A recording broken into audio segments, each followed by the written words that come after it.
நம்ம இஸ்லாம் என்பது முன்சஃப்ல தொழுவது மாத்திரம் என்று நினைக்க வேண்டாம். உம்ராவுக்கு ஹஜ்ஜிக்கு போய் காபத்துல்லாவை தவாப் செய்வது மட்டும்தான் இஸ்லாம் என்று நினைக்க வேண்டாம்.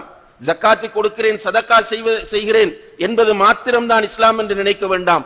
இஸ்லாம் என்பது கால் அல்லாஹ் கால ரசூலுல்லாஹ், அல்லாஹ் சொன்னான், அல்லாஹ்வுடைய தூதர் சொன்னார்கள் என்று வருகிற அத்தனையும் இஸ்லாம் தான்.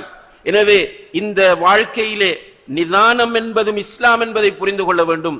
அதனால் தான் அல்லாஹு தஆலா சொல்கிறான், யா அய்யுஹல்லதீன ஆமனு உத்குலு ஃபிஸ்ஸில்மி காஃபா, ஈமான் கொண்டவர்களை இஸ்லாத்தில் பூரணமாக நுழையுங்கள். இன்னும் ஒரு இடத்திலே அல்லாஹ் கண்டிக்கிறான், குறிப்பாக யூதர்களுடைய அந்த பண்பு அது. அஃபதுமினூன பிபஅதில் கிதாபி வ தக்ஃபுரூன பிபஅத், வேதத்தில் சிலதை நீங்கள் ஏற்றுக்கொண்டு சிலதை நீங்கள் மறுக்கிறீர்களா? வேதம் என்று வந்தால் எல்லாம் அல்லாஹ்விடம் இருந்து வந்தது, ஒவ்வொரு ஹர்ஃபும் அல்லாஹ்வுடையது.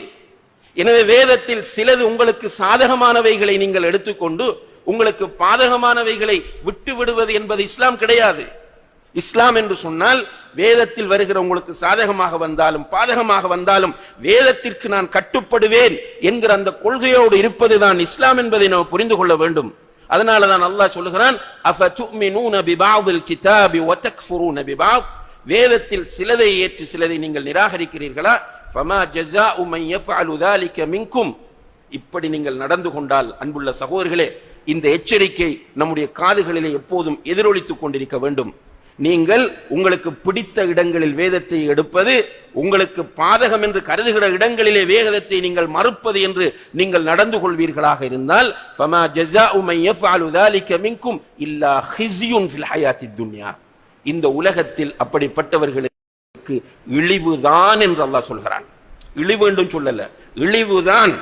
இப்படி நீ நடந்தால் உனக்கு பிடித்த இடங்களில் குர்ஆனை தூக்கி பிடிப்பது, உனக்கு பிடிக்காத இடங்களில் குர்ஆனிய சட்டங்களை உன்னுடைய காலுக்கு கீழே போட்டு மிதிப்பது என்ற நிலையில் நீ நடந்து கொள்வாயாக இருந்தால் உனக்கு இந்த உலகத்தில் இழிவுதான் என்று அல்லாஹு தஆலா அடித்து சொல்லிவிட்டு சொல்லுகிறான், வயுரத்தூன யௌமல் கியாமத்தி இலா அஷத்தில் அஸாப், இப்படிப்பட்டவர்கள் இந்த உலகத்தில் இழிவடைவது மட்டுமல்ல, நாளை மறுமையிலே கடுமையான தண்டனைக்குட்படுத்தப்படுவார்கள், கடுமையான வேதனைக்குட்படுத்தப்படுவார்கள் என்று அல்லாஹ் எச்சரிக்கை செய்கிறான்.